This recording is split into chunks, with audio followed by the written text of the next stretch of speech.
Do alto, é possível ver o resultado da tragédia. O teto da área da panificadora desmoronou. Paredes e 5 caixas da água de mais de 10 mil litros caíram em cima de funcionários do estabelecimento.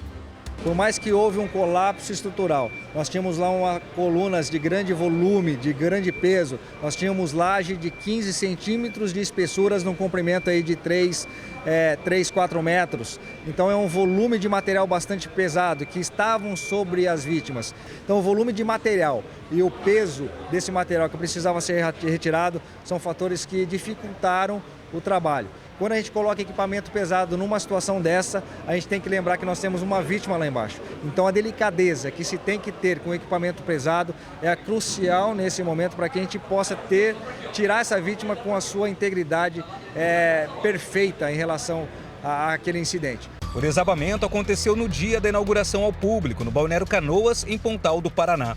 Segundo o Corpo de Bombeiros, a estrutura não havia passado pela vistoria da corporação. Quando uma empresa quer se regularizar com o Corpo de Bombeiros, ela vai passar por 2 processos. O processo de análise do projeto e aprovação e também pelo processo de fiscalização dos elementos no local.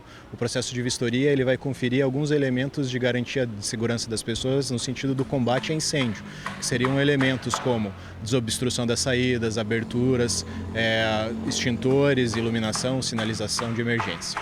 Mas vale ressaltar que nada tem a ver com os elementos estruturais. Esses sim são responsabilidade de setor de engenharia, e dos responsáveis técnicos pelo projeto e execução da obra. Esse vídeo, postado nas redes sociais, mostra o momento do primeiro dia de uma jovem no novo emprego. Ela foi uma das vítimas fatais após o teto desabar. O registro foi feito por uma outra moça, que fez questão de filmar a amiga em serviço. A jovem era moradora de Pontal e tinha acabado de começar a trabalhar no setor de padaria do estabelecimento. Essa outra imagem mostra o desespero de clientes e funcionários do mercado. É horrível a judiação das pessoas. É horrível. Repare que uma das vítimas é retirada arrastada às pressas em meio a toda a água. Pelo local, carrinhos cheios de produtos que clientes abandonaram no desespero. Foram momentos de terror, correria e tentativa de fugir o mais rápido possível do local. Como a região afetada foi a da padaria e de acesso restrito aos colaboradores, além dos funcionários atingidos, nenhum cliente ficou ferido. Durante toda a madrugada, as equipes do Corpo de Bombeiros, com apoio de outras forças de segurança, realizaram buscas pelos desaparecidos. As ações eram difíceis pela situação que o local estava, com boa parte da estrutura no chão.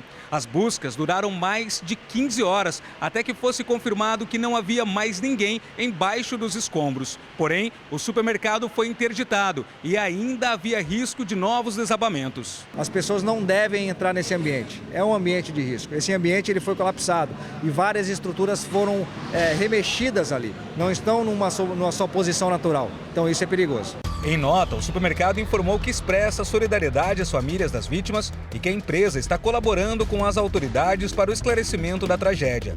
Já o Conselho Regional de Engenharia e Agronomia emitiu uma nota dizendo que uma fiscalização realizada no fim do ano passado apontou irregularidades da execução da estrutura de concreto, sendo solicitado o programa de gerenciamento de riscos e que era necessária a regularização.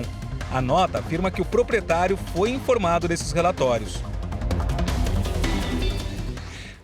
Eu tenho muito receio de que nesse momento o jornalismo possa ser frio e eu não quero ser frio. Eu quero analisar com vocês com a emoção que o caso pede, por isso coloco as 3 fotos das vítimas aqui ao meu lado. Eu estou falando de 3 vidas que foram perdidas, 3 mulheres, 2 de 18 anos e uma de 36 anos. Camille Dias, Raíssa Santos, Priscila Farro.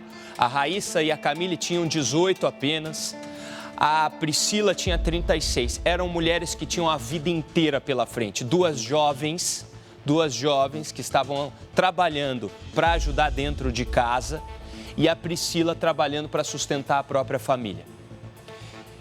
Então, que a gente não perca de vista na hora de analisar, na hora de tentar entender o que foi feito, ou melhor, o que deixou de ser feito da maneira certa e terminou com a morte dessas 3 pessoas, outras 2 em estado grave no hospital e mais 10 feridos. Eu sou um torcedor do empreendedor paranaense. Quem assiste o Tribuna da Massa sabe o quanto a gente luta pelos comerciantes, pelo pequeno empresário. São estes que às vezes fazem girar a economia ao lado dos trabalhadores, não é? Ao lado de trabalhadores como elas. Mas e aqui nesse caso? A gente vai continuar em cima e eu quero a palavra do delegado ainda hoje aqui no Tribuna. A Câmara Municipal de Pontal do Paraná confirmou a identificação dessas 3 mulheres, né? Foi o rompimento dessa laje que ocasionou, caiu em cima delas, Então, tem uma que é natural da Bahia, a Camille Dias, se eu não me engano, é natural da Bahia, e a Raíssa Santos e a Priscila são daqui de Curitiba, né? Estavam morando no litoral do estado do Paraná. Deixa eu ver a postagem do governador Carlos Massa Ratinho Júnior. As equipes do Corpo de Bombeiros do Paraná estão mobilizadas para dar atendimento às vítimas de um desabamento em um supermercado em Pontal. O comandante dos bombeiros, Coronel Manuel Vasco, está no local a nosso pedido para garantir todo o suporte, né? Isso foi postado já logo após, né, em que tudo tinha acontecido. Ainda no dia em que tudo tinha acontecido. Eu queria parabenizar a nossa equipe também pela cobertura no Tribuna da Massa, edição especial de sábado, né? O repórter Léo Coelho, enfim, todos que estavam envolvidos, porque o jornalismo sério, que tem compromisso com a verdade, compromisso com a informação, foi até lá ao local e deu ao fato, à notícia, o peso que ela tem, o peso que ela merece. É uma tragédia que aconteceu aqui na nossa região. Pois bem, aí nós fomos atrás do setor de engenharia, não é? Quem era o responsável pela obra? A obra era nova. Então não tem desculpa, choveu muito. Não tem nada disso. Era a inauguração do mercado, gente. Numa fiscalização feita no fim do ano passado, o CREA, que é o Conselho... Me ajude aqui, Marcelo Velhinho. Conselho Regional de Engenharia, não é? De Arquitetura e Arquitetura, Conselho Regional de Engenharia e Arquitetura. O CREA foi até lá no fim do ano passado e constatou irregularidades no supermercado. Constatou essas irregularidades. E isso foi avisado para o pessoal responsável pela obra. Pois bem, o repórter Marlon Santiago conversou com o gerente do CREA Regional de Curitiba sobre o assunto. Deixa eu ouvir o que ele disse, por favor. O Conselho Regional de Engenharia fiscalizou a obra em questão no mês de novembro. Quem tem mais informações a respeito disso é o Eduardo Ramires, gerente da Regional Curitiba do CREA. Eduardo, nesta fiscalização que ocorreu em novembro neste estabelecimento, foi encontrada alguma irregularidade? Quais laudos foram emitidos? Isso, então, naquela oportunidade, né, o nosso agente fiscal, ele abriu 2 relatórios, né, naquele ato de fiscalização, com o objetivo principal, um deles, de retratar a situação geral da obra, né, ou seja, a responsabilidade pelos projetos e execução da obra em si, e o outro relatório ele estava bem específico, né, relacionado à segurança do trabalho, né, principalmente o programa de gerenciamento de riscos. Então, nesse último caso, né, do gerenciamento, foi encaminhado um comunicado orientativo para o proprietário da obra a respeito dessa necessidade, né? E no caso do relatório geral sobre a obra, foi identificada uma determinada irregularidade com a notificação também entregue ao proprietário. Qual é essa irregularidade, Eduardo? A irregularidade estava relacionada à estrutura, né, de concreto pré-fabricado, embora a gente não tenha, né, condições aí, nem atribuição para colocar isso, né, como uma causa desse acontecimento. O estabelecimento errou em abrir as portas ali? Essa é uma situação que realmente quem vai poder responder aí com mais precisão são os demais órgãos ali no caso, né, responsáveis aí pelo alvará, Corpo de Bombeiros, né. Não é diretamente com o CREA? Não é diretamente com o CREA, exatamente. Bom, vamos lá, o supermercado foi inaugurado, na verdade, na sexta-feira, não é? O local ainda não tinha projeto contra incêndios aprovado pelo Corpo de Bombeiros.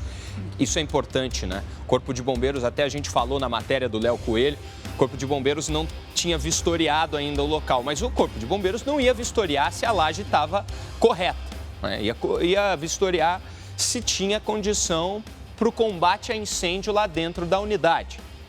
E por isso a Polícia Civil já começou o inquérito policial.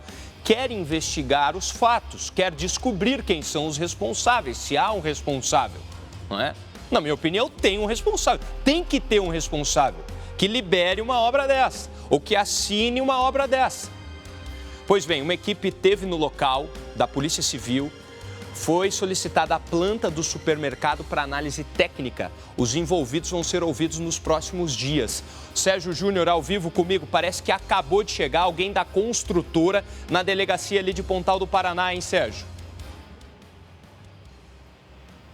Exatamente, Lucas, e principalmente trazer documentos, porque todas essas informações que nós temos do CREA, aqui da Prefeitura da cidade e também das autoridades desse mercado estão chegando diretamente aqui na Polícia Civil de Pontal do Paraná. A delegacia está movimentada desde a manhã, porque eles precisam juntar todos esses documentos para saber a legalidade, a procedência do alvará, se tinha provavelmente um alvará aí, esse estabelecimento muito movimentado por aqui, lá dentro, principalmente. Uma pessoa da construtora veio trazer documentos. Nós fomos ali perguntar, o senhor pode falar com a gente o que aconteceu? Quem que é o senhor da construtora? Olha, não vamos falar. Principalmente, quer um sinal nosso da construtora?